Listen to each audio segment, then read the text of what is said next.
অংশ সময় এই মাদ্রাসাটা পরিচালনা করে গিয়েছেন মাওলানা ইফতারি মোহাম্মদ আফতাবউদ্দিন সাহেব। উনি এই মাদ্রাসাটা পরিচালনা করেছেন। ওনার সুযোগ্য ছেলে আমাদের আজকের আমন্ত্রিত বিশেষ আকর্ষণ হাফেজ হজরত মাওলানা আবু রাইহান বিন আফতাব সাহেব। উনি অনেক দূর থেকে এসেছেন, ঠাকুরগাঁও থেকে এসেছেন। আমি এ পর্যায়ে আপনাদের সামনে ওনাকে ওনার সারগর্ভতার পেশ করার জন্য সবিনয় অনুরোধ জ্ঞাপন করছি।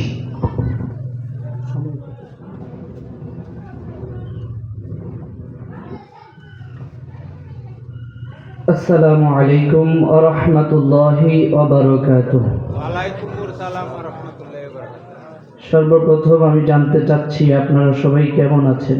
ভালো আছি, আলহামদুলিল্লাহ। আলহামদুলিল্লাহ, আপনাদের দোয়ায় আমিও ভালো আছি। ঠান্ডা খুব বেশি, এটা তো থাকবে। এরপরেও যতটুকু ঠান্ডা আছে, যদি আপনারা রাগ করে বসে না থাকেন, সামনের দিকে আগায় আসেন, ফাঁকা জায়গাটা পূরণ করেন, তাহলে আপনাদেরও ঠান্ডা কম লাগবে, আমারও কষ্ট কম হবে, বুঝাইতে সহজ হবে। কারণ আমি বুঝাবো একটা, ইবলিস বুঝাবে আরেকটা। যাদের ভালো লাগবে কোরআনের মাহফিলে তারা একটু সামনে আগায় আসি, ফাঁকা জায়গাগুলো বন্ধ করি। এখানে যারা কোরআনের মাহফিল চলুক হোক, যারা পছন্দ করেন তারা সবাই সামনের দিকে আগায় আসেন, ফাঁকা জায়গাগুলো বন্ধ করেন। এবং আপনারা দীর্ঘ লম্বা সময় আলোচনা শুনছেন এবং শুনবেন। আমিও আপনাদের এখানে নতুন কেউ নয়, আপনারা আমার আলোচনা শুনে অভিজ্ঞতা আছে। আমার সাথে হা না কিছু বললে আশা করি আলোচনা আপনারাও বুঝতে পারবেন, আমিও করতে পারবো। আর যদি মুখ বন্ধ করে চুপ করে বসে থাকেন আর মনে মনে চিন্তা করেন যে হুজুর আপনি আসছেন দূর থেকে, হাদিয়া নিয়ে চলে যাবেন, আপনি কথা বলে যা বলার বলে চলে যান, আমাদের কিছু বলার নাই, আমরা খালি শুনবো, তাহলে আলোচনা দিয়ে ফায়দা খুব বেশি একটা হবে না। আমি আসলে আপনাদের ভালোবাসা মহাব্বতে এখানে আসি, শত ব্যস্ততার মধ্যেও আপনাদের মাঝে আসছি। খুব লম্বা আলোচনা করব না। আমার পূর্বের ভাই যেখানে আলোচনা ছেড়েছেন, আমার মনে হয় সংক্ষিপ্ত সময়ের কারণে সেই জায়গাগুলো থেকে ইনশাল্লাহ শুরু করব। সেই হাদিস থেকেই কিছু কথাবার্তা আপনাদের সামনে শোনাবো। আল্লাহ তাআলা যদি আমাদের সকলকে তৌফিক দান করেন, আমরা ইনশাল্লাহ শেষ পর্যন্ত থাকার চেষ্টা করব। তো ইনশাল্লাহ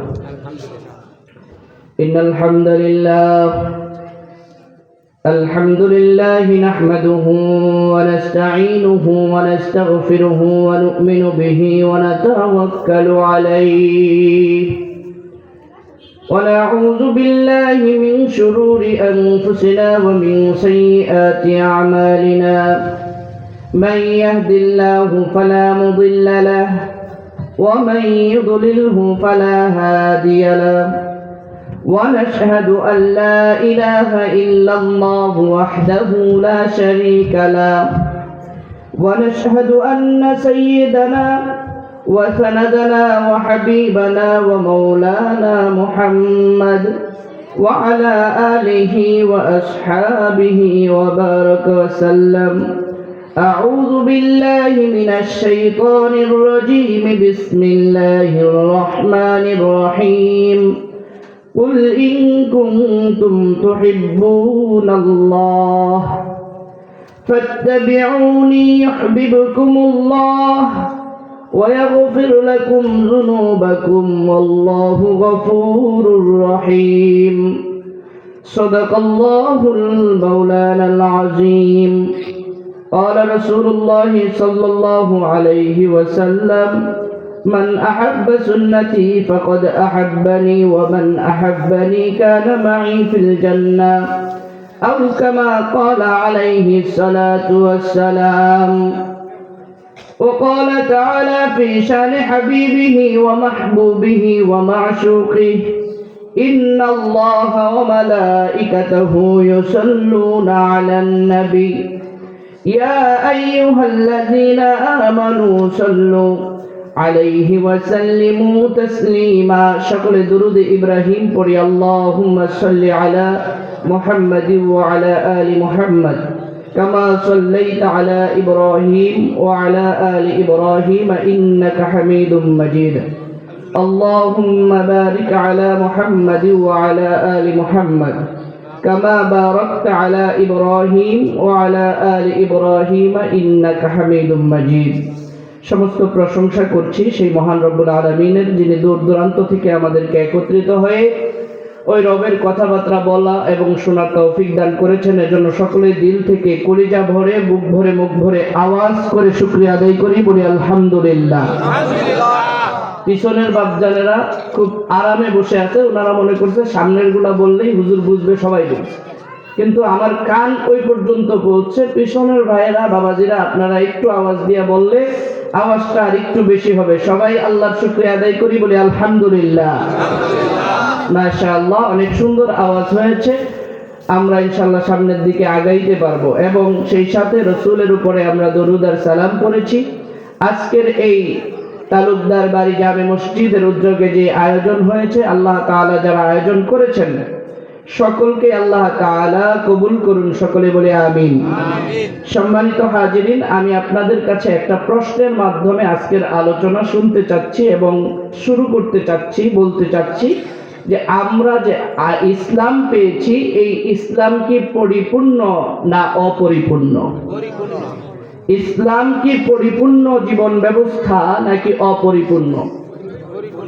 আল্লাহ যে দিন আমাদেরকে দিয়েছেন এটা কি পরিপূর্ণ দিয়েছেন, না এখানে নতুন কিছু ঢুকানোর সুযোগ আছে, কিছু বের করার সুযোগ? কথা বুঝেন না মনে হয়। এই সাইডের বাবাজিরা বলেন তো কিছু ঢুকানোর সুযোগ আছে, এই বাবাজিরা বলেন কোনো বের করার সুযোগ আছে। আচ্ছা, ইসলাম পরিপূর্ণ পূর্ণাঙ্গ জীবন ব্যবস্থা, এখানে কোনো কিছু ঢুকানোরও সুযোগ নাই, কোনো কিছু বের করারও। কিন্তু এখন দিন দিন নতুন নতুন কিছু ঢুকছে, কিছু বের হচ্ছে, এরকম হচ্ছে কি হচ্ছে না? হচ্ছে কি হচ্ছে না? মাত্র গেল 3 দিন আগে একটা দিবস গেছে, যেটা হচ্ছে রাত গেছে, যে রাতের মধ্যে অনেক বেশি বাজনা ফটকা, যুবকেরা অনেক বেশি আওয়াজ, অনেক বেশি আগুন আতশবাজি এগুলো করছে। ওই রাতটার নাম জানি কোন রাত? আপনারা জানেন? এই এলাকাতে হয় নাই মনে হয়, হয়েছে কি এই এলাকাতে হয়েছে এরকম? শহর অঞ্চল, হ্যাঁ, ওই যে বছরের শেষ রাত আর বছরের শুরুর রাত, যেটা কি বলে 31st night, happy new year, এই রাতটা আবিষ্কার করেছে। আচ্ছা, এটা কি ইসলামে আছে? এই দিনে যুবকেরা অনেকেই পিকনিক খেয়েছে, খাই কি খাই, এই রাতটা অনেকেই উদযাপন করে। আবার সামনে একটা দিন আছে যেটা 14ই ফেব্রুয়ারি। আমি যেহেতু যুবক মানুষ, আমার আলোচনা আমি যুবকদের, কারণ অনেক বয়স্ক বক্তারা আছেন, অনেকেই অনেক আলোচনা করবেন, শেষ পর্যন্ত আপনারা থাকলে শুনতে পারবেন। আমি এখানে যুবক হিসাবে আছি, আমার যুবক ভাইদের জন্য আমি কিছু নসিহত করি। বয়স্ক বাবাজিরা যারা আছেন তারা শুনলে যুবকদেরকে আপনারাও নসিহত করতে পারবেন, আপনাদের উপকার হবে। সামনে একটা দিবস আসছে, সেটা হলো 14ই ফেব্রুয়ারি, যেটার নাম হলো বিশ্ব ভালোবাসা দিবস। এই কোন দিবস ইসলামের মধ্যে নাই, তবে এগুলো নতুন করে ঢুকানোর চেষ্টা যুবকদের ভিতরে কি হচ্ছে, চলতেছে, আরম্ভ হয়েছে। যদিও আপনাদের এই অঞ্চলে নাই, কিন্তু এই গ্রামে না থাকলেও শহরে আছে না নাই? একদিন এই আবহাওয়া আপনার আমার পরিবারে ঢুকতে পারে কি পারে না? প্রিয় উপস্থিতি হাজিরিন, আমরা জানি একটা রাত, তাও আবার 12টার পরে যুবকেরা নাচানাচি করে, উদযাপন করে। এই যে এই রাতটা উদযাপন করে, নাচানাচি করে, এই রাতের কোনো ফজিলত আছে? এই কথা কেন বললাম? বড় দুঃখের সাথে বলতে হয়, রাসূল আকরাম সাল্লাল্লাহু আলাইহি ওয়াসাল্লাম আমাদেরকে যা দিয়েছেন, আমার আল্লাহ আমাদের জন্য যা দিয়েছেন, পৃথিবীর কোনো মানুষ এর থেকে বেশি দিতে পারবে নাকি? সম্ভব কখনো? আল্লাহ রাব্বুল আলামিন আমাদেরকে এমন একটা রাত দিয়েছেন, যে রাতের ব্যাপারে আল্লাহ রাব্বুল আলামিন কোরআনে কারীমের মধ্যে বান্দাদেরকে জানায় দেয় সূরা কদরের মধ্যে বিসমিল্লাহির রহমানির রহিম ইন্না আনজালনাহু ফি লাইলাতুল কদর লাইলাতুল কদর ওয়া মা আদরাকা মা লাইলাতুল কদর লাইলাতুল কদরি খায়রুম মিন আলফি শাহর। আল্লাহ রাব্বুল আলামিন কোরআনে কারীমের মধ্যে জানায় দেয়, ও দুনিয়ার মানুষ জেনে নাও, আমি তোমাদেরকে এমন একটা রাত দান করলাম, লাইলাতুল কদর দান করলাম। এবার আবার তিনি বলছেন ওয়া মা আদরাকা মা লাইলাতুল কদর, লাইলাতুল কদর সম্পর্কে তোমরা কি জানো নাকি? লাইলাতুল কদরি খায়রুম মিন আলফি শাহর, এটা হাজার মাস থেকে উত্তম। ও যুবক ভাইরা, মুরব্বী বাবাজিরা, রাত্রে যদি উদযাপন করতে হয়, রাত যদি জাগরণ করতে হয়, আল্লাহর দেখানো রাত জাগরণ করলে লাভ আছে না নাই? আছে। না দুনিয়ার মানুষের দেখানো রাত জাগরণ করব, না আল্লাহর দেখানো করতে হবে? আল্লাহ দেখুন। আল্লাহ রাসূল সাল্লাল্লাহু আলাইহি ওয়াসাল্লাম বলেন, হযরত মুআয ইবনে জাবাল রাদিয়াল্লাহু তাআলা আনহু হইতে হাদিস বর্ণিত, রাসূল আকরাম সাল্লাল্লাহু আলাইহি ওয়াসাল্লাম বলেন, কোন বান্দা যদি 5টা রাত জাগরণ করে আল্লাহ তাআলা তারে জান্নাত ওয়াজিব করে দিবে। সুবহানাল্লাহ। এই যুবক ভাইয়েরা, কোন রাত জাগ্রত করবার জন্য, কোন রাত্রি উদযাপন করবার জন্য তুমি নাচানাচি করো, রাত জাগরণ করো? যে রাত জাগ্রত থাকলে ওই রাত তোমাকে জাহান্নামের ওসিলা হয়ে যাবে, ঠিক কিনা? নাউযুবিল্লাহ। যেই রাত তুমি জাগরণ করো, যেই রাত্রে তুমি আয়োজন করো, উদযাপন করো, এই রাত জাগরণের কারণে তোমার জাহান্নামও যেতে লাগতে পারে, জাহান্নামেও যাওয়া লাগতে পারে।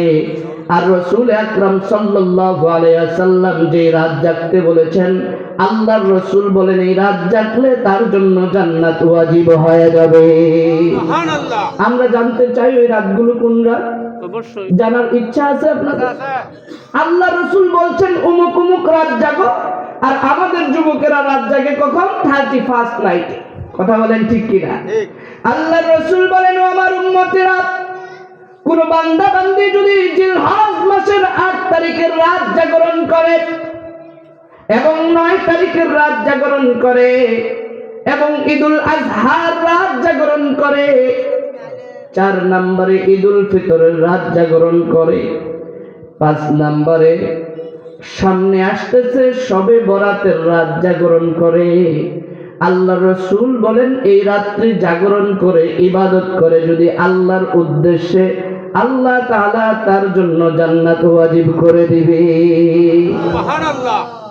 তাহলে আমার যুবক ভাইরা, আল্লাহর রাসূলের তোমার যদি রাত জাগতেই মনে চায়, রাত জাগা যদি তোমার কাছে পছন্দনীয় হয়, তাহলে রাসূলের হাদিস অনুযায়ী যদি রাত জাগো, তাহলে যাবা কোথায়? জান্নাত। বলেন না, জান্নাত। রাগ করছেন? না, জান্নাত। মন চায় না জান্নাতে যাইতে? যার যার যাইতে মন চায় চিৎকার দিয়ে বলেন, রাত্র জাগরণ করলে রাসূলের সুন্নাত তরিকায় যাব কোথায়? জান্নাত। আর যদি কাফের বেঈমানদের তরিকায় 31st নাইট জাগরণ করি, বলেন যাব কোথায়? জান্নাত। আমরা কোনটা জাগরণ করব? বলেন তো দেখি, রাসূলের দেখানোটা না কাফেরদের দেখানোটা? রাসূলের দেখানো। এখন তো যুবকদের এমন অবস্থা হয়ে গেছে, শুধুমাত্র আমরা পড়ে গেছি, রাসূল যা পড়ছে বলছে তা বাদ, কাফের যা বলছে তা ধরো। রাসূল বলছেন টুপি পরো, কাফের বলছেন টুপি ছাড়ো। আমরা কোনটা করি? শাসি। রাসূলেরটা করি। না। রাসূল বলছেন তোমরা দাড়ি লম্বা করো, মোছ কাটো করো, আর কাফের বলেন দাড়ি খাটো করো, মোছ লম্বা করো। আমরা কোনটা করি? মুসলাম করি। রাসূল বলেন সুন্নাত তরিকায় লম্বা জামা পরো, কাফেররা বলে যত টাইট ফিট আর শর্ট পড়তে পারো। বলেন তো দেখি বর্তমান সময়ের যুবকেরা কি করে? টাইট ফিট পরে না, এমন পরে তার পিছনে নামাজে দাঁড়াইলে মনে হয় আমারই উজু যায় কিনা। এরকম হয় কি হয় না? হয়। হয় কি হয় না? আপনাদের এলাকায় নাই, আমাদের ঠাকুর গায়ে। মুসলমান ভাইরা বাবাজিরা আমার, এত কিছু রাসূল বলেছেন যা, তাই হলো মুসলমানের জন্য করণীয়। এটাই মুসলমানের সভ্যতা, এটাই মুসলমানের আদর্শ, আর এটাই মুসলমানের জন্য কল্যাণ, এটাই মুসলমান জাতির জন্য আদর্শ, এটাই মুসলমান জাতির শিষ্টাচার। কথা বলেন ঠিক কিনা? আর রাসূল যা বলে নাই, দুনিয়ার যে যাই বলুক না কেন, এটা কখনো মুসলমানদের শিষ্টাচার হতে পারে না। তাহলে করি না কেন? যুবকেরা করে না কেন? আজকালের যুবকদের কলিজার মধ্যে নায়িকা আর গায়িকা, খেলোয়াড় আর পেলোয়াড়, তাদের মুহাব্বত কলিজার মধ্যে আছে, কিন্তু আমার আপনার হাবিবের মুহাব্বত তাদের কলিজায় না থাকার কারণে, মুহাব্বত না থাকার কারণে নায়িকা গায়িকাদের পোশাক আমাদের শরীরে ওঠে, খেলোয়াড় তাদের চুল কাটার ডিজাইন আমার মাথায় ওঠে, তাদের আদর্শ উদ্দেশ্য আমাদের ভিতরে আসে। কিন্তু যদি রসুলের মুহাব্বত থাকতো, তাহলে রসুলের সমস্ত আদর্শ আমার ভিতরে আসতো। কথা বলেন ঠিক কিনা?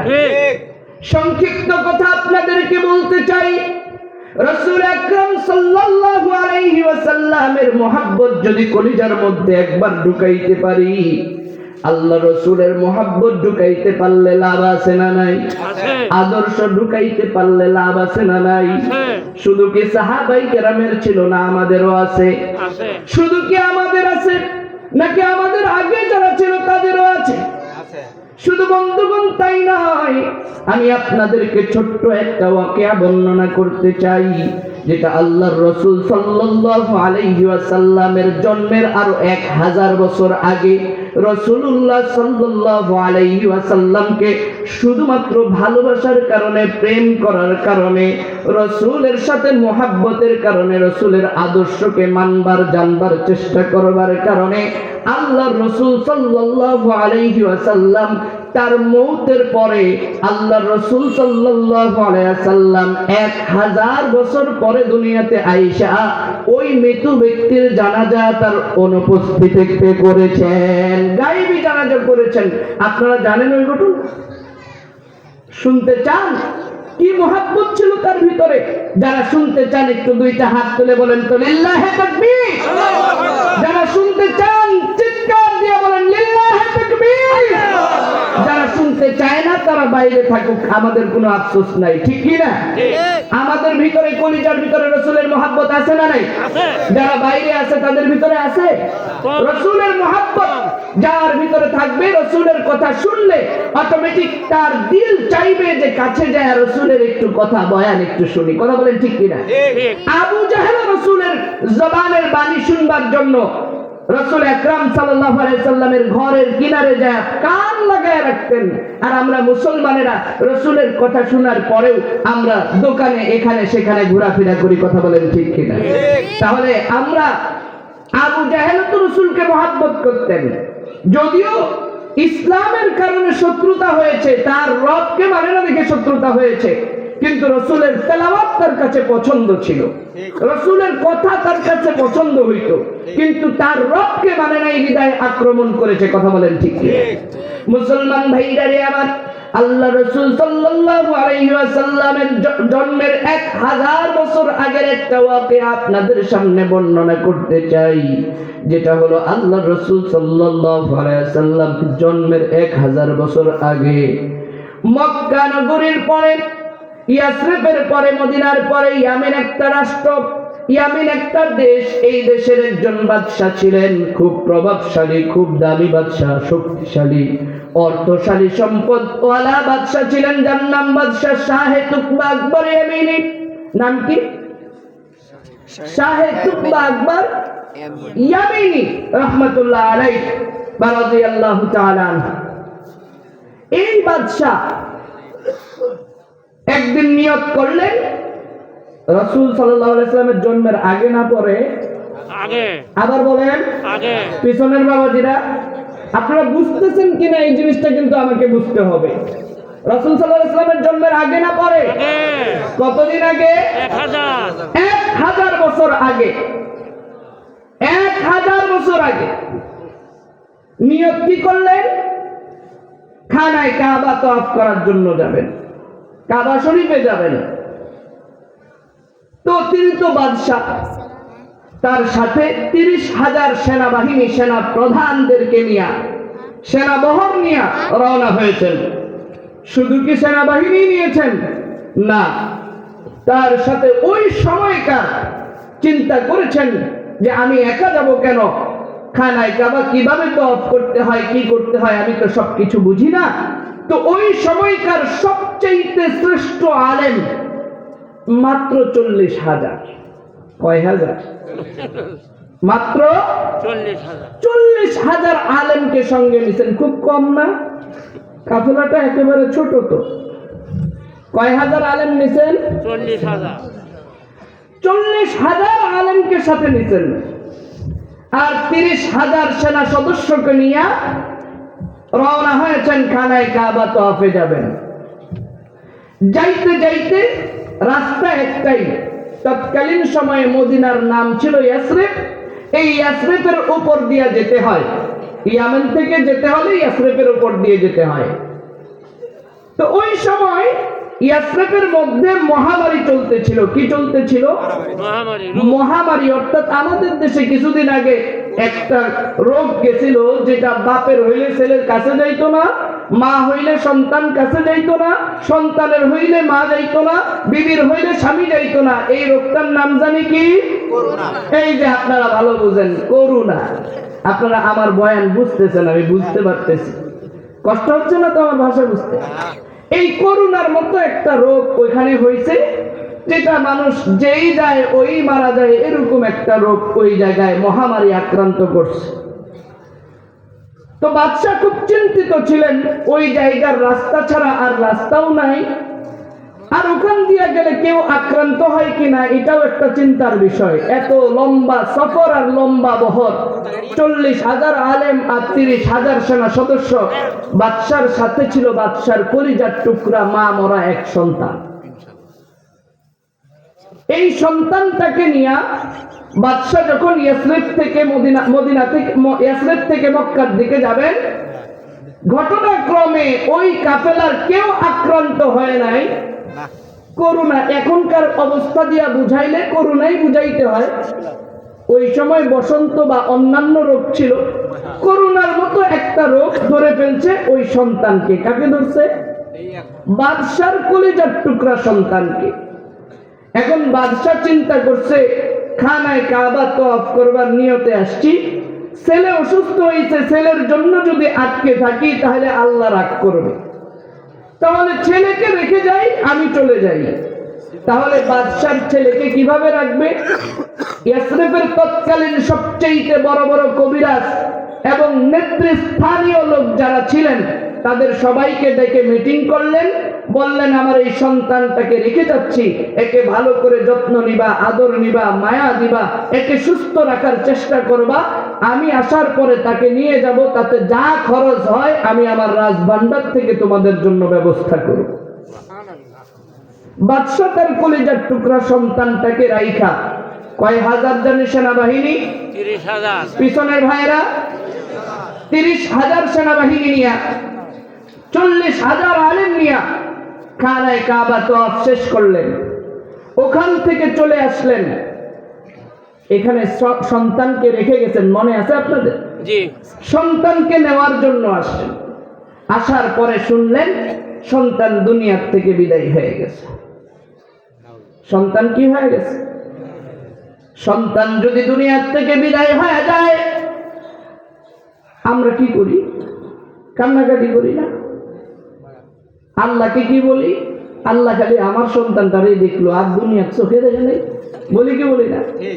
অথচ আল্লাহ রাসূল সাল্লাল্লাহু আলাইহি সাল্লাম বলেন, কারো সন্তান যদি দুনিয়ার জমিন থেকে বিদায় হয়ে যায়, আর বাবা যদি আল্লাহ তাআলার উপর শুকরিয়া আদায় করে আর শব্দ ব্যবহার করে ইন্না লিল্লাহি ওয়া ইন্না ইলাইহি রাজিউন, সবুর করে, ধৈর্য ধারণ করে, ওই সন্তানের উসিলায় মা বাবার জিন্দেগীর গুনাহ মাফ করে দিয়া জান্নাতের মেহমান বানায়া দেয়। সুবহানাল্লাহ। এজন্য মুসলমান ভাইরা, বাবাজিরা, ছোট্ট সন্তান যাদের মারা যায়, সন্তান মারা যাওয়ার পরে এমনিতেই তো চোখের পানি আসবে, এটাই স্বাভাবিক। তবে এরকম ভাবে আল্লাহর উপর দোষারোপ না করে কেউ যদি ধৈর্য ধারণ করে, আমার আল্লাহ পাক রব্বুল আলামিন এই ধৈর্যের বিনিময়ে তার জান্নাতি বানায় দেয়।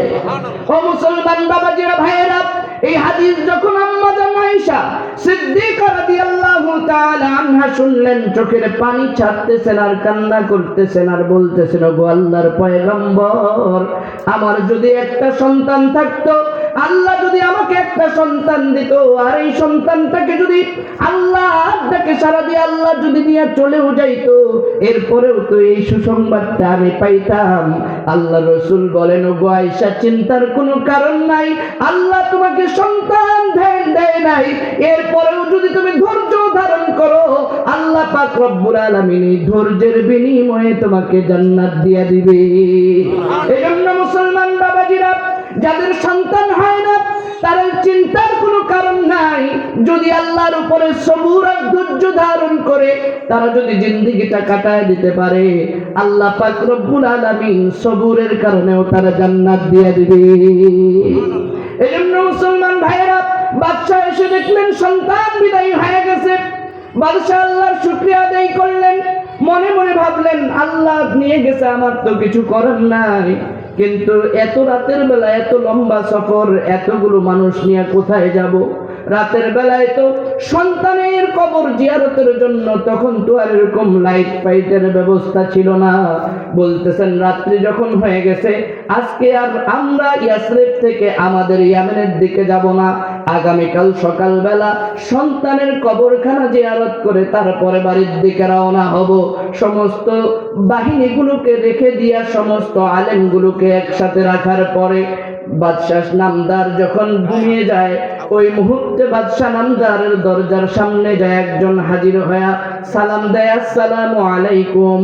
সালাম দেওয়ার পরে বাদশাহ শাহে তুগবাক বরিয়ামিনী দরজা খুলে দিলেন, বললেন, তুমি কে? সে বলতেছে, স্যার, আমি আপনাকে একটা গোপন তথ্য দেওয়ার জন্য আসছি, গোপন খবর দেওয়ার জন্য আসছি। বলে, কি গোপন খবর দিবা? স্যার, আপনি যে আপনার সন্তানটাকে রেখে গেছেন, এই সন্তানটা এমনিতেই মারা যায় না। কি বলছে? এমনিতেই মারা যায় নাই। বাদশা তো ঘুম ভেঙে গেছে, এমনি সোজা হয়ে বসে বলতেছে, তুমি বলো কি? আচ্ছা বলেন, কিছু মানুষ আছে নেতৃত্ব পাওয়ার জন্য মিথ্যা কথা বলে, আছে না নাই? ক্ষমতায় টিকে থাকবার জন্য হাজারটা মিথ্যা কথা বলতে পারে, এরকম লোক আপনাদের কিশোরগঞ্জে নেই? আছে, আমাদের ঠাকুরগাঁর দিকে। ও ক্ষমতার লোভে মিথ্যা একটা বানোয়াট কথা যায় বাদশাহ নামদারকে জানাইতেছে, স্যার, আপনার ছেলে এমনিই মরে নাই, আপনার ছেলেকে তারা মাইরা ফেলছে। শাহে তুগবাক করে আমিনি বলছেন যে আমার ছেলেকে তারা মারবে, তাদের লাভটা কি? বলে, স্যার, আপনি মারা যাওয়ার পরে আপনার ছেলেই তো ইয়ামেনের বাদশাহ হবে, আর এই বাদশাহী যেন আপনার সন্তান না পায়, আপনার বংশের কেউ না পায়, এটা যেন মদিনাওয়ালারা, ইয়াসরিবওয়ালারা দখল করতে পারে, এরকম একটা চিন্তা ভাবনা চেতনা নিয়ে আপনার সন্তানটাকে মাইরা ফেলছে। আচ্ছা বলেন, কারো সন্তানকে কেউ মাইরা ফেলছে, এই কথা বললে বাবার মাথা ঠিক থাকে? সন্তান মারা গেলেই তো বাবার মাথা ঠিক থাকে না। সন্তান দুনিয়ার থেকে চলে গেলেই তো বাবা সহ্য করতে পারে না। যখন শুনছে মাইরা ফেলছে, সঙ্গে সঙ্গে সেনাবাহিনীদেরকে ডাক দিয়া বলতেছে, সেনা প্রধান কোথায়, তুমি এদিকে আসো, আগামীকাল সকাল বেলায় এই ইয়াসরিববাসীর উপরে যুদ্ধ ঘোষণা করলাম, যারা আমার সন্তানকে মারছে তাদের সাথে আমাদের কোনো আপোষ নাই। মুসলমান ভাইরা আমার, বাবাজিরা, ইয়াসরিববাসী বহুত বোঝানোর চেষ্টা করলো, স্যার, আপনার সন্তানকে আমরা মারি নাই, রোগে আক্রান্ত হয়ে মারা গেছে, কিন্তু বোঝার চেষ্টা করলো না। যেহেতু সন্তান মারা গেছে, বাবা এই কথা শুনছে, আর সহ্য করা যায় নাকি? আপনি করবেন নাকি? আমি করব নাকি? অবস্থাটা এমন হয়ে গেল, বাদশাহ নামদার বলছেন যুদ্ধ চলবে। কিন্তু বড় আশ্চর্যের বিষয় হলো, পরের দিন মদিনার মধ্যে, ইয়াসরিফের মধ্যে যুদ্ধ শুরু হয়ে গেছে। সেনা প্রধানেরা, সেনাবাহিনীরা যখন গুলি ছুড়ে, তারা যখন তীর নিক্ষেপ করে, ইয়াসরিববাসীরা নিরাপদে পালিয়ে থাকে, লুকায়া থাকে। কিন্তু আশ্চর্যের বিষয় হলো দিনের বেলা যাদেরকে মারবার চেষ্টা করে, রাতের বেলায় ওই ব্যক্তিগুলাই আবার মাথার মধ্যে খাবার নিয়া, ওই ব্যক্তিগুলোই সুন্দর করে পাক করে রান্না করা খাবার নিয়া আবার ওই যে ইয়ামেন থেকে আসা আলেমদের জন্য, সেনাবাহিনীদের জন্য, রাজা প্রধানের জন্য রান্না করে নিয়ে আসে। যাদেরকে মারে তারা আবার রান্না করে কি করে? খাওয়ায়। মাফ করে দিছে। একদিন যায় যুদ্ধ করে দিনের বেলা, রাতের বেলা খাবার নিয়ে আসে, খাবার খায়, আবার পরের দিন তাদের বিপক্ষে যুদ্ধ করে। একদিন, 2 দিন, 3 দিন যখন যুদ্ধ করে, তারাই যখন আবার খাবার নিয়ে আসে, এক সময় এক অবস্থার মধ্য থেকে বাদশা নামদার বলে, কিরে ঘটনা কি?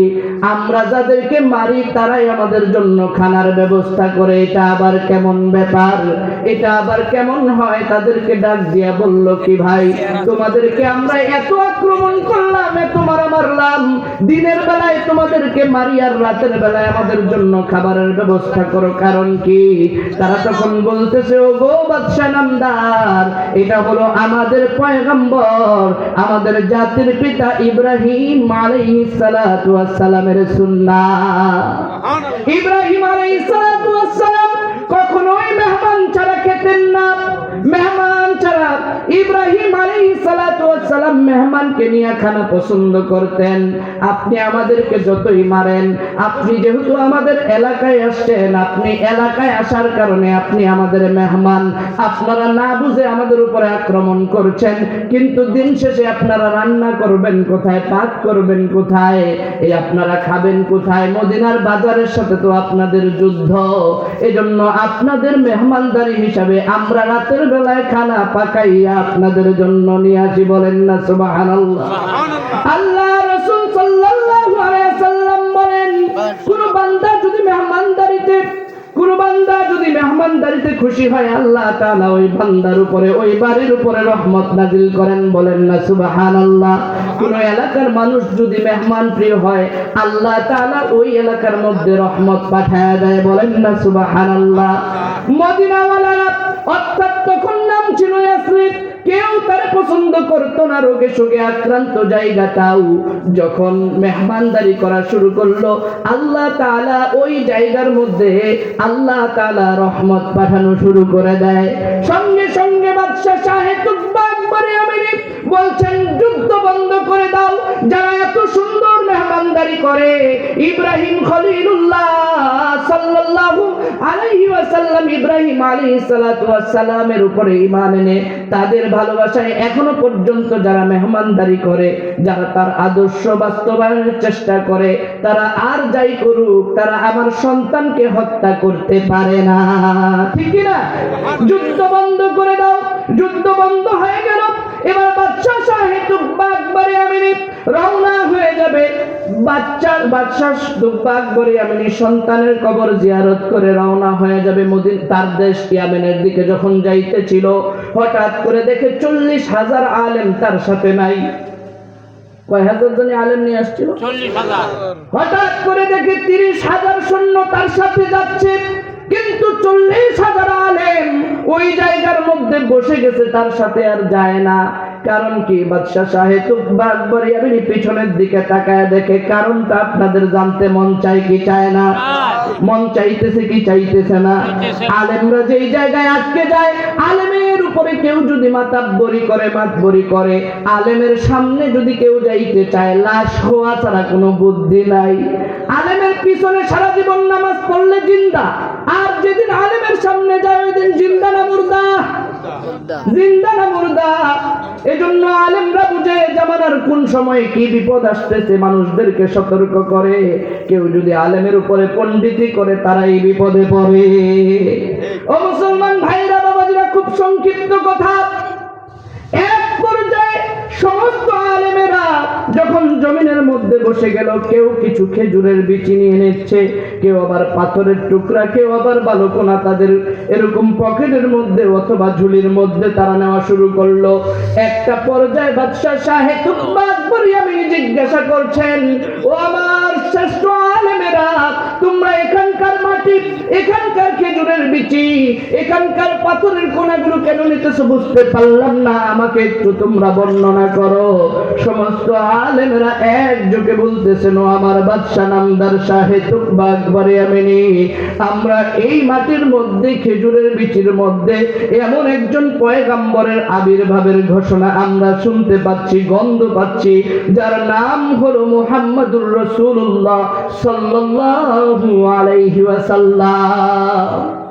তিনি হবেন রহমতের নবী, তিনি হবেন মায়ার নবী, তিনি হবেন দয়ার নবী, তিনি হবেন শাফিউল আম্বিয়া। তিনি এমন একজন পয়গম্বর হবেন, তিনি হবেন শ্রেষ্ঠ পয়গম্বর, তিনি হবেন ইমামুল আম্বিয়া, তিনি হবেন এমন একজন পয়গম্বর, উম্মতের উপরে তার অনেক দয়া থাকবে, মায়া থাকবে, এমন একজন পয়গম্বর এই জমিনে আগমন করবে। তবে এই জমিনে ওই পয়গম্বর আসবে, এই জমিনে কিন্তু তিনার জন্ম হবে না, অন্য জায়গা থেকে এই জমিনে তিনি হিজরত করবেন। এবার বাদশাহ শাহে তুকবাক বরিয়ামিনী বলছেন, ও আমার শ্রেষ্ঠ আলেমেরা, তোমরা যা বলছো তা কি সত্য নাকি? সমস্ত আলেমেরা বলছেন, জি স্যার, আমরা যা বলছি তাই সত্য। এই জায়গার মধ্যে আমরা মুহাম্মাদের গন্ধ পাইতেছি, বলেন না সাল্লাল্লাহু আলাইহি ওয়াসাল্লাম। একটু জোরে বলা যাবে কি সাল্লাল্লাহু আলাইহি ওয়াসাল্লাম?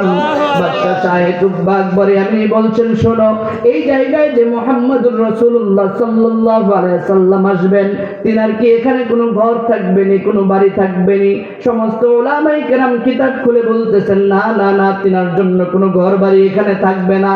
এবার বাদশাহ শাহে তুকবাক বরিয়ামিনী বলছেন, শোনো, তোমরা যেই নবীর কথা বলছো, যেই রহমাতাল লিল আলামিনের আগমনের কথা বলছো, আমি বাদশাহ শাহে তুকবাক বরিয়ামিনী তিনার জন্য পাগল হয়ে গেলাম, তিনার প্রেমে পড়ে গেলাম।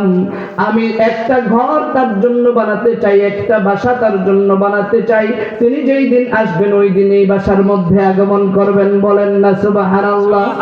বাদশাহ শাহে তুকবাক বরিয়ামিনী 1000 বছর আগে দোতলা একটা ঘর বানায়া তার লোকদেরকে ঘোষণা করে দিলেন, আমি জীবিত অবস্থায় যদি মুহাম্মাদুর রাসূলুল্লাহ সাল্লাল্লাহু আলাইহি ওয়াসাল্লাম এই মদিনার মধ্যে আসে, ইয়াসরিফে আসে, তাহলে আমি এই ঘরখানা তাকে নিজ হাতে বুঝাইয়া দিব। আর যদি আমি জীবিত অবস্থায় না আসে, তাহলে সেনা প্রধান কোথায়, তুমি সামনে আসো। সেনা প্রধানের হাতে একটা চাবি ধরায়া একখানা পত্র লিখে বললেন, সেনা প্রধান, আজকে থেকে তোমার আর ইয়ামেনে যাওয়ার দরকার নাই, তুমি এই জায়গার মধ্যে থেকে যাবা। আর ওই দূর দেশ থেকে যদি মদিনার নবী মুহাম্মাদুর রাসূলুল্লাহ সাল্লাল্লাহু আলাইহি ওয়াসাল্লামের আগমনের সংবাদ শুনতে পাও, তাহলে এই চাবিখানা তিনার কাছে দিয়া এই ঘরের মালিকানা বুঝায়া দিবা, আর চিঠিখানা দিবা, বলবা শাহে তুকবাক বরিয়ামিনী নামের একজন আশেক আপনার জন্য এটা হাদিয়া দিয়া গেছে। আল্লাহু আকবার। সেনা প্রধান বলছেন, ছাড়, আমি যদি মরে যাই। বলে, তুমি মরে গেলে তোমার সন্তানকে দিয়ে যাবা, সে যদি মরে যায় তার সন্তানকে দিয়ে যাবে, এভাবে যত প্রজন্ম চলতে থাকে ওই চাবি আর ওই চিঠি তুমি দিয়ে যাইতেই থাকবা। তোমাদের পুরা পরিবারের জন্য আমি শাহে তুকবাক বরিয়ামিনী ইয়ামান থেকে এমন একটা ভাতা, এমন একটা বেতন তোমাদের জন্য নির্ধারণ করে দিয়ে যাব, যাতে করে তোমাদের আর কখনো ইয়ামেনে যায় ব্যবসা করতে হবে না, কষ্ট করতে হবে না, চাকরি করতে হবে না। তোমাদের বংশের দায়িত্ব হলো এই ঘর, এই চাবি রক্ষা করা। বলা যাবে কি সুবহানাল্লাহ? এক পর্যায়ে এই কথা বলার পরে বাদশাহ শাহে তুকবাক বরিয়ামিনী চলে গেলেন, মারা গেলেন। 1000 পরে বিশ্বনবী মুহাম্মাদুর রাসূলুল্লাহ সাল্লাল্লাহু আলাইহি ওয়াসাল্লাম দুনিয়ার জমিনে আগমন করলেন। মক্কা নগরীতে আগমন করার পর মক্কায় যখন ইসলামের দাওয়াত দেওয়া শুরু করলেন, মক্কাবাসী দাওয়াত কবুল করলেন না। নানার বাড়িতে দাওয়াত দিতে গেলেন, সেখানেও কবুল করলেন না। একের পরে এক আঘাত করে নবীকে যখন বিদায় করে দেওয়া শুরু করলো, নবীজি যখন মক্কা ছেড়ে চলে যায়, দূর প্রবাসে যখন যায়, তখন কষ্ট হয় কি হয় না? লম্বা ইতিহাস বলবার আমার উদ্দেশ্য না, তবে প্রবাসে যারা যায় তাদের কষ্ট আছে না নাই? প্রবাসী যারা তাদের কষ্ট আছে না নাই? শুধু কি তাদের কষ্ট নাকি তাদের বাবা মারও কষ্ট হয়? আমি একটু আপনাদের প্রবাসীদের কথা বলতে চাই, প্রবাসীদের কেমন কষ্ট হয়। আমার কিশোরগঞ্জের প্রবাসীদের গল্প বলি শোনো। এ গল্প তো কল্পনা নয়, এ গল্প তো কল্পনা নয়, তোমরা কি তা জানো? আমার চরকাওনার ওই প্রবাসীদের গল্প বলি শোনো।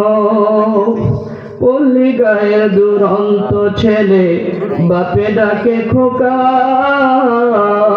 হঠাৎ করে ঢুকলো মাথায় বিদেশ যাওয়ার পোকা। রোগে শোগে ক্লান্ত পিতা, খাতার নাই উপায়, ক্ষেতের জমি হালের গরু বিক্রি করলো তাই। বেকার ছেলের এমন কথায় বাবাও দিল সাই, বাকি টাকা করলো পূরণ মায়ের গয়না দিয়ে।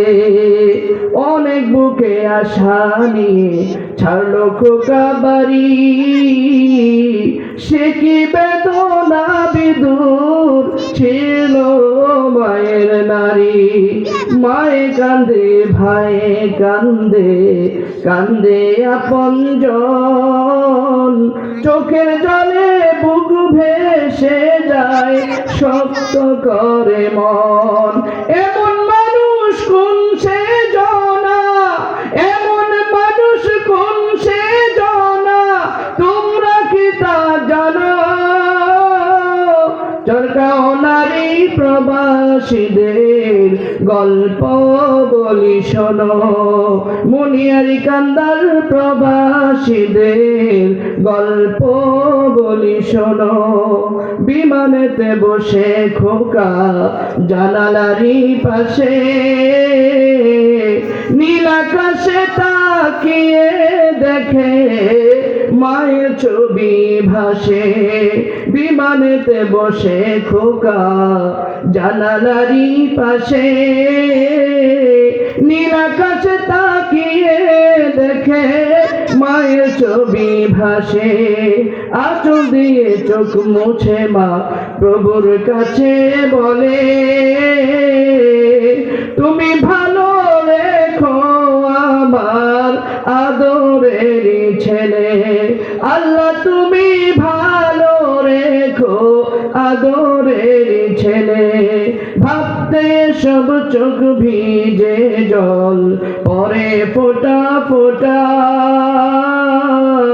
এমন মানুষ কোন সে জনা, এমন মানুষ কোন সে জনা, তোমরা কি তা জানো?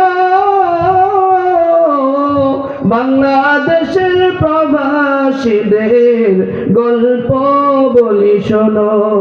নদ নদী আর সাগর নদ নগর দিয়ে খোকা পারি, পৌঁছে যেও তিসাদের বিদেশের বাড়ি। অনেক কষ্টে মিলল খোকার এমন একটা কাজ, হারবান রাখা টুনি তাতে সকল দুপুর সাজ। রোগে শোগে কাজ করে যায়, করে না অবহেলা, আকাশ সমান স্বপ্ন নিয়ে কাটিয়ে দেয় বেলা। মা জননীর সাথে যখন খোকা কথা কয়, বলে বাবা কেমন আছো জানতে ইচ্ছে হয়। মাগো আমি ভালো আছি, মাগো আমি ভালো আছি, দুঃখ নাই যে কোনো। আমার চরকাওনারি প্রবাসীদের গল্প বলি শোনো। হঠাৎ করে বাবা বলে টাকার যে দরকার, তোর মায়েরই বড় সুখ, দেখাবো ডাক্তার। চিন্তায় আমার বাড়ছে আবার তোর বোনের নিয়ে, দিনে দিনে হচ্ছে বড়, দিতে হবে বিয়ে। তোর ভাইয়েরই লেখা পড়ার খরচ গেছে বেড়ে, দরকার এখন অনেক টাকার, তোর কাছে কি আছে? পাইনি বেতন এখনো খোকা, পকেটটা যে ফাঁকা, তবু খোকা বলে ভেবো না, বাবা দেবো আমি টাকা। এমন মানুষ কোন সে জনা, এমন মানুষ কোন সে জনা, তোমরা কি তা জানো? কিশোরগঞ্জের প্রবাসীদের গল্প বলি শোনো, তালুকদার বাড়ির প্রবাসীদের গল্প বলি শোনো। দিন মাস গুনে খোকা এখন পৌঁছালো বছরে, করতে হয় কাজ এখন যে তার 10 তলার উপরে। দিন মাস গুনে খোকা এখন পৌঁছালো বছরে, করতে হয় কাজ এখন খোকার 10 তলার উপরে। হঠাৎ করে কি হতে কি হয়ে যে গেল, 10 তলার উপর থেকে খোকা পড়ে গেল। আকাশ সমান স্বপ্নগুলো আকাশে গেল উড়ে, দেহ থেকে প্রাণ পাখিটাও গেল যে ভাই ছিঁড়ে।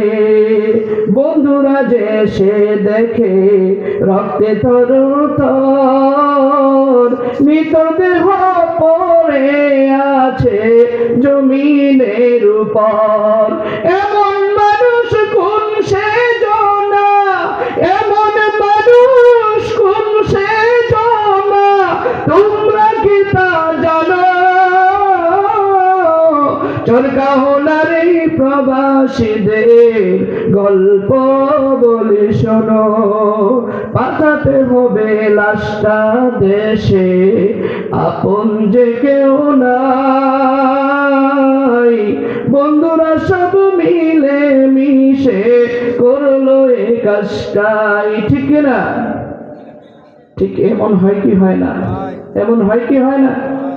পাঠাতে হবে লাশটা দেশে, আপন যে কেউ নাই। বন্ধুরা সব মিলে মিশে করলো এ কাজটাই। শুনে খবর মা জননীর সে কি আহাজারি, তার কারণে আকাশ বাতাস হচ্ছে যে ভাই ভারী।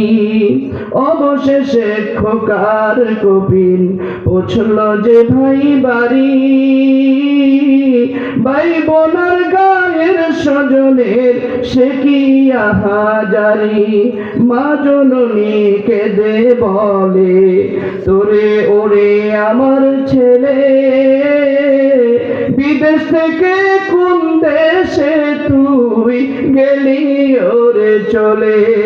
মাগো আমি সুখিনীতে, মাগো আমি সুখিনীতে জীবন দিছি জানো। আমার কিশোরগঞ্জের প্রবাসীদের গল্প বলি শোনো। প্রবাস জীবনে এমন কষ্ট আছে না নাই? আমার বাবাজিরা, আমার ভাইয়েরা, আল্লাহর নবী সাল্লাল্লাহু আলাইহি ওয়াসাল্লাম যখন কাফের বেঈমানদের অত্যাচারে মক্কা ছেড়ে মদিনার দিকে রওনা হয়েছেন, আল্লাহর নবী সাল্লাল্লাহু আলাইহি ওয়াসাল্লাম যখন মদিনার দিকে যাইতেছেন, মক্কার দিকে তাকায় আর কান্নাকাটি কান্নাকাটি করে, আহারে মক্কা যেই জায়গায় আমার জন্মভূমি ওই জায়গায় থাকতে দিল না। আল্লাহর রাসূল সাল্লাল্লাহু আলাইহি ওয়াসাল্লাম কান্না করে মদিনার দিকে ঢুকে গেলেন। মদিনায় ঢোকার সঙ্গে সঙ্গে দেখলেন মদিনার শিশুরা পর্যন্ত আল্লাহর নবী সাল্লাল্লাহু আলাইহি ওয়াসাল্লামের জন্য অপেক্ষা করছে। বলেন না সুবহানাল্লাহ। আমি বলছিলাম যে জায়গার মধ্যে মেহমানদারি বেশি হয় ওই জায়গার মধ্যে আল্লাহ রাব্বুল আলামিনের রহমত পৌঁছে যায়। কথা বলেন ঠিক কিনা? মক্কার লোকদের থেকে মদিনার লোকদের মেহমানদারি প্রিয় ছিল। আল্লাহর নবী সাল্লাল্লাহু আলাইহি ওয়াসাল্লাম রহমতের নবীকে আল্লাহ পাঠায়া দিল। সমস্ত ছোট বাচ্চারা সহ, নারীরা সহ, পুরুষেরা সহ সবাই আল্লাহর নবীকে জড়ায় ধরে কান্নাকাটি শুরু করলো। আল্লাহ রাসূল সাল্লাল্লাহু আলাইহি ওয়াসাল্লাম ওই ছোট ছোট সন্তানদের চেহারার দিকে তাকায় বলছেন, বাবা, আমার আরবের লোকেরা, মক্কার লোকেরা আমাকে থাকতে দিল না, আমার গায়ে আঘাত করলো, শরীর মোবারক থেকে রক্ত ঝরাইলো, তোমরা কি আমাকে ছাইরা দিবা নাকি? তোমরাও কি আমার এমন ভাবে তাড়ায়া দিবা নাকি? তোমাদের কাছে যখন আমি আমার সত্য হক তুলে ধরবো তখন কি তোমরাও আমাকে বিদায় করে দিবা নাকি? মদিনার ছোট ছোট সন্তানেরা আল্লাহর রাসূল সাল্লাল্লাহু আলাইহি ওয়াসাল্লামকে জড়ায়া ধরেন আর ডাক দিয়ে বলেন, ইয়া রাসূলুল্লাহ, ইয়া হাবিবাল্লাহ, কথা দিলাম কোনদিন আমরা মদিনার মানুষ আপনাকে ছাড়বো না। জোরে বলা যাবে কি আল্লাহু আকবার? আমার মুসলমান ভাইরা, বাবাজিরা, আল্লাহ রাসূল সাল্লাল্লাহু আলাইহি ওয়াসাল্লাম যখন বললেন, সমস্ত শিশুরা বলছেন, ইয়া রাসূলুল্লাহ, আপনাকে আমরা ছাড়বো না, তবে কথা দিতে হবে আপনিও যেন কখনো আমাকে ছেড়ে, আমাদেরকে ছেড়ে না যান। আল্লাহ রাসূল সাল্লাল্লাহু আলাইহি ওয়াসাল্লাম কথা দিয়ে ফেললেন, ও মদিনার শিশুরা, তোমরা যে মহব্বত আর ভালোবাসা আমার জন্য দেখিয়েছো, যে প্রেম আমাদের জন্য, আমার জন্য ব্যবহার করেছো, এই প্রেমের শুরুতে আমার কলিজা কত বিক্ষত হয়ে গেছে। আমি আমার কলিজার মধ্যে তোমাদেরকে ঢুকায় নিলাম। আমি রাসূল কথা দিলাম মদিনা ছেড়ে আমিও কখনো যাব না। এজন্য হযরতে আজরাইল আলাইহিস সালাতু ওয়াস সালাম যখন আল্লাহ রাসূল সাল্লাল্লাহু আলাইহি ওয়াসাল্লামকে নেওয়ার জন্য যখন ওফাতের সময় আসতেছিলেন, জিবরাইল আলাইহিস সালাতু ওয়াস সালাম এসে বলছেন, ইয়া রাসূলুল্লাহ, ইয়া হাবিবাল্লাহ, আল্লাহ তাআলা আপনাকে মেহমান বানাইতে চায়। বলেন, আপনি কি সিদরাতুল মুনতাহায় যাবেন, না আরশ মহল্লায় যাবেন, নাকি আপনি জান্নাতুল ফিরদাউসের ভিতরে থাকবেন? তিনটা উত্তম জায়গার মধ্যে যে কোনো জায়গায় আপনি থাকতে পারবেন। আল্লাহ আপনার জন্য তিনটা স্পেশাল জায়গা বলে পাঠিয়েছেন। বলেন না রাসূল, আপনি কোন জায়গাকে আপনার জন্য নির্ধারণ করবেন? কোন জায়গাটা আপনার কাছে পছন্দনীয়? জান্নাতুল ফিরদাউসে যাবেন, নাকি আরশে মহল্লার নিচে থাকবেন, নাকি আপনি সিদরাতুল মুনতাহার মধ্যে থাকবেন? আপনি একটু বলে দেন। আল্লাহর রাসূল সাল্লাল্লাহু আলাইহি সাল্লাম বলেন, জিবরাইল রে, আমি আরশে মহল্লায় যেতে চাই না, আমি সিদরাতুল মুনতাহায় থাকতে চাই না, আমি জান্নাতুল ফিরদাউসের মধ্যে এই মুহূর্তে যাইতে চাই না। আমি মদিনার শিশুদেরকে কথা দিয়েছিলাম, আমি মদিনার ছোট ছোট বাচ্চাদের সামনে বলেছিলাম, মদিনার শিশুরা রে, তোরা যেমন করে মুহাব্বত করে মায়া করে কলিজার মধ্যে জায়গা দিয়েছিলি, আমিও বলে দিলাম, আমি মুহাম্মদুর রাসূলুল্লাহ সাল্লাল্লাহু আলাইহি ওয়াসাল্লাম তোদেরকে ছেড়ে যাব না। আমি যেহেতু মদিনার সন্তানদেরকে কথা দিয়েছি, ও জিবরাইল, আল্লাহকে জানায়া দাও, আমার আল্লাহকে বলে দাও, আমি মুহাম্মদুর রাসূলুল্লাহ সাল্লাল্লাহু আলাইহি ওয়াসাল্লাম মদিনার জমিনে আমার উম্মতের জন্য শুয়ে থাকতে চাই। বলা যাবে কি সুবহানাল্লাহ? আমার মুসলমান ভাইরা, বাবাজিরা, শেষ পর্যায়ে সমস্ত মানুষদের মধ্যে টানাটানি লেগে গেল, ইয়া রাসূলুল্লাহ, আপনি আমার ঘরের মেহমান হন, এই সন্তানটাকে আমার ঘরের মেহমান হন। বৃদ্ধ বাবাজি টেনে ধরে, ইয়া রাসূলুল্লাহ, আজকে আপনি আমার ঘরের মধ্যে থেকে যাবেন। এমন একটা অবস্থা হয়ে গেল, আল্লাহ রাসূল সাল্লাল্লাহু আলাইহি ওয়াসাল্লাম কার ঘর থেকে কার ঘরে ঢুকবেন, এমন একটা পরিস্থিতির মধ্যে যখন আল্লাহর নবী সাল্লাল্লাহু আলাইহি ওয়াসাল্লাম পড়ে গেলেন, এক সময় আল্লাহর নবী সাল্লাল্লাহু আলাইহি ওয়াসাল্লাম বললেন, আবু বকর, উটের দড়িটা যেটার উপরে সওয়ার করে আমরা এসেছি, এই উটের দড়িটা ছেড়ে দাও। এই উট যেই জায়গায় যায় দাঁড়ায় যাবে, ওই জায়গার ওই ঘরের মধ্যে মেহমান হয়ে যাব। বলা যাবে কি সুবহানাল্লাহ? উট খানাকে যখন ছেড়ে দেওয়া হলো, উট যেই জায়গার মধ্যে যাবে ওই জায়গার মেহমান হয়ে যাবে। আল্লাহর রাসূল সাল্লাল্লাহু আলাইহি ওয়াসাল্লাম ওই উটের উপরে সওয়ার করে আবু আইয়ুব আনসারীর বাড়ির সামনে যায় যখন উট দাঁড়ায় গেছেন, আবু আইয়ুব আনসারী রাদিয়াল্লাহু তাআলা আনহু একখানা চাবি এনে আর একখানা পত্র এনে রাসূল আকরাম সাল্লাল্লাহু আলাইহি সাল্লামের সামনে ধরে বলেন, ইয়া রাসূলুল্লাহ, এটা আপনার ঘর, আপনার বাড়ি, আপনার নামে দলিল করা, আপনার জন্যই বানানো হয়েছে, আপনার জন্যই সবকিছু করা হয়েছে, এইখানে আপনি থাকবেন, এটা আমার ঘর নয়, আপনার জন্যই তৈরি করা। আল্লাহর নবী সাল্লাল্লাহু আলাইহি সাল্লাম বলেন, আমি তো মদিনায় আসি নাই, তাহলে মদিনায় আমার জন্য ঘর কেমনে হইল?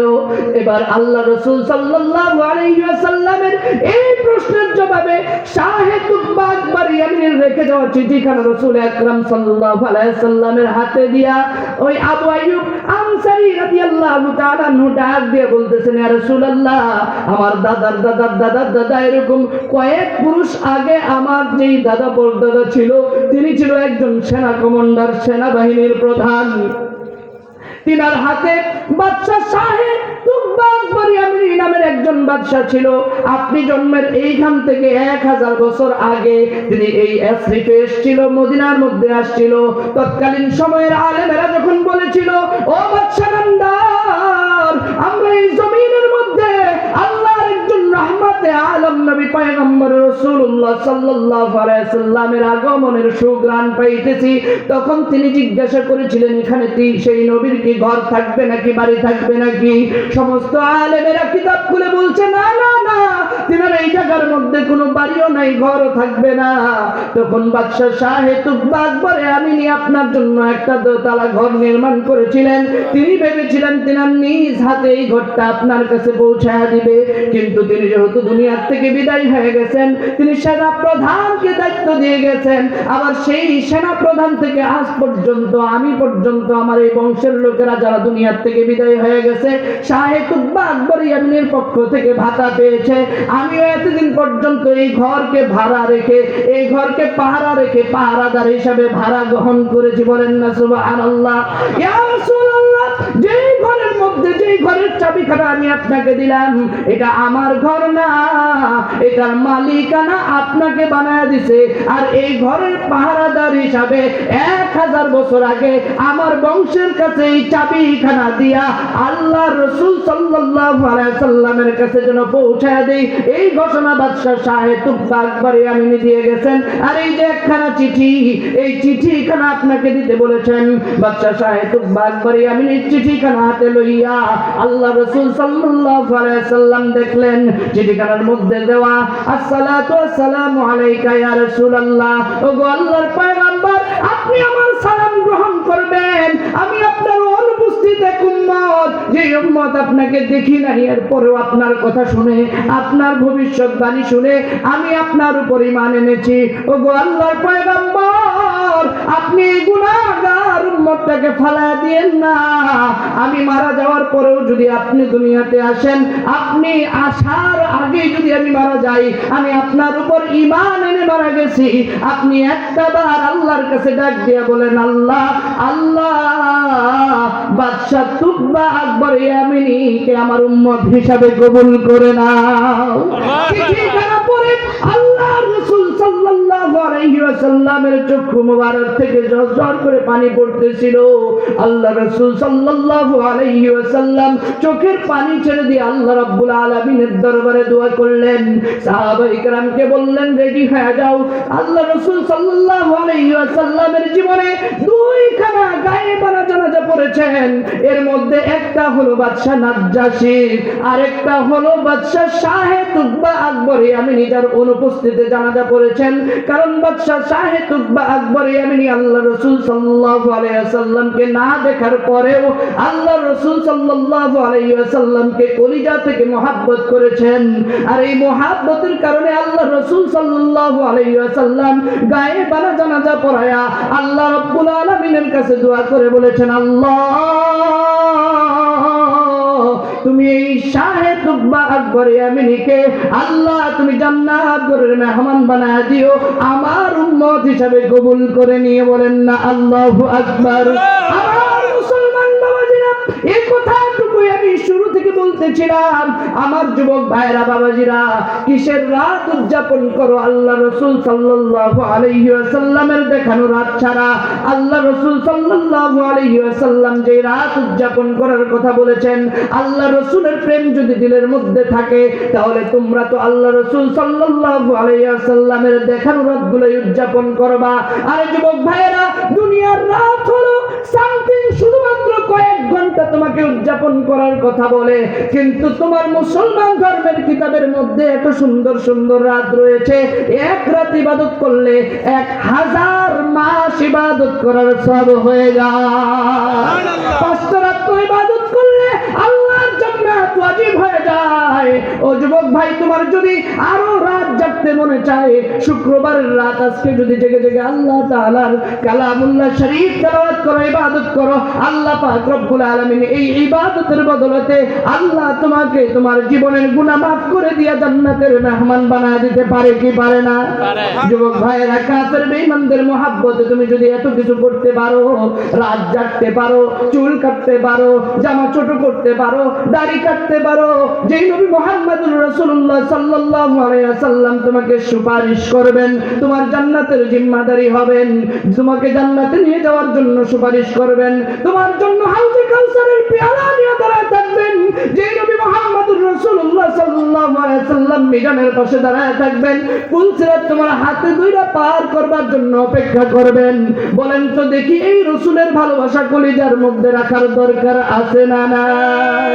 যার মহব্বত যুবক ভাইরা কলিজার মধ্যে রাখছো, ওই মেসি আর খেসি এগুলোর মহব্বত কলিজার মধ্যে যদি রাইখা দুনিয়ার জমিন থেকে বিদায় হয়ে যাও, হাসরের ময়দানে তাদের সামনে যদি দাঁড়ায় বলো, আজকে তুমি যদি পারো ওগো নায়ক, ওগো গায়ক, ওগো খেলোয়াড়, একটু বাঁচাইতে পারবানি, ওই সময় তোমাকে লাথি দিয়া জাহান্নামে ফেলা ছাড়া আর কোনো উপকার করতে পারবে? আর কোনো উপকার করার সুযোগ আছে তাদের? যাদের সন্তানের ঠিক নাই, পিতার ঠিক নাই, বিয়ের আগে যাদের সন্তান হয়, এমন লোককে অনুসরণ করে তুমি তোমার জীবনকে বরবাদ করছো। অথচ যিনি মুহাম্মদুর রাসূলুল্লাহ সাল্লাল্লাহু আলাইহি ওয়াসাল্লাম, যার চরিত্র হলো খুলুকে আযীম, যার ব্যবহার হলো খুলুকে আযীম, এত সুন্দর আদর্শবান একটা ব্যক্তির চরিত্রকে অনুসরণ করে যদি জীবন কাটাইতে পারো, আল্লাহ তাআলা এই জমিনে আল্লাহ তাআলা তোমাকে দামি বানায় দিবেন, হাসরের ময়দানে মাফ করে দিয়া জান্নাত ঘরের মালিক বানায় দিবেন। কথা বলেন ঠিক কিনা? আমার যুবক ভাইরা, আমার মুরব্বী বাবাজিরা, লম্বা আলোচনা ছিল আপনাদের সামনে, জানি না কতটুকু বুঝাতে পেরেছি যে রাসূলের মহব্বত সম্পর্কে আপনাদেরকে কিছু কথা বলছিলাম। যুবক ভাইরা, আজকে যাদেরকে মহব্বত করছো তাদেরকে দিল থেকে ঝেড়ে ফেলে দাও। আজকে থেকে মুহাম্মদ রাসূলুল্লাহ সাল্লাল্লাহু আলাইহি ওয়াসাল্লামের মহব্বত কলিজার মধ্যে ঢুকায় নিতে পারবো কি পারবো না? ইনশাআল্লাহ। আল্লাহ তাআলা আমাদের সকলকে কবুল করুন। সকলে বলি লিল্লাহি তাকবীর, নারে তাকবীর।